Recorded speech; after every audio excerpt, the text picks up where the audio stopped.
Hari ini adalah Hari Demokrasi Internasional. Tapi, apakah kamu tahu bagaimana demokrasi terbentuk? Kata demokrasi pertama muncul pada filsafat Yunani kuno di kota Athena. Dipimpin oleh Cleisthenes, warga Athena mendirikan negara yang umum dianggap sebagai negara demokrasi pertama pada tahun 507 sampai 508 sebelum Masehi. Cleisthenes disebut sebagai Bapa Demokrasi Athena. Pada saat itu demokrasi Athena berbentuk demokrasi langsung dan memiliki dua ciri utama, pemilihan acak warga biasa untuk mengisi jabatan administratif dan yudisial di pemerintahan, dan majelis legislatif yang terdiri dari semua warga Athena. Akan tetapi, kewarganegaraan Athena tidak mencakup wanita, budak, orang asing, non-pemilik tanah, dan pria di bawah usia 20 tahun. Dari sekitar 200.000 sampai 400.000 penduduk Athena, 30.000 sampai 60.000 diantaranya merupakan warga negara. Lalu pemungutan suara kisaran pertama dilakukan di Sparta pada 700 sebelum Masehi. Selama abad pertengahan, muncul berbagai sistem yang memiliki pemilihan umum atau pertemuan meski hanya melibatkan sebagian kecil penduduk.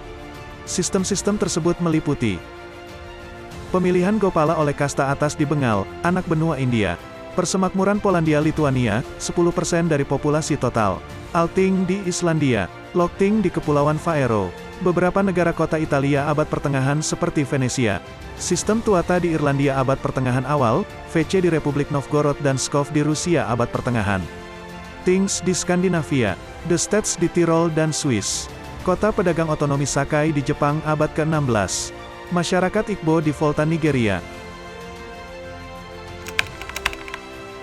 Pada era modern, bangsa pertama yang mengadopsi konstitusi demokrasi adalah Republik Korsika pada tahun 1755.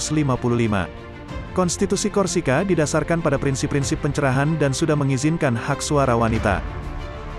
Pada Revolusi Prancis Maret tahun 1848, penetapan hak suara pria universal menjadi peristiwa penting dalam sejarah demokrasi.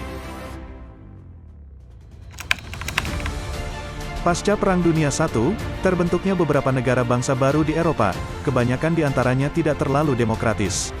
Pada Perang Dunia II, sebagian besar Eropa Timur, termasuk Jerman dudukan Soviet masuk dalam blok Soviet yang non-demokratis. Perang Dunia diikuti oleh dekolonisasi dan banyak negara merdeka baru memiliki konstitusi demokratis. India tampil sebagai negara demokrasi terbesar di dunia sampai sekarang.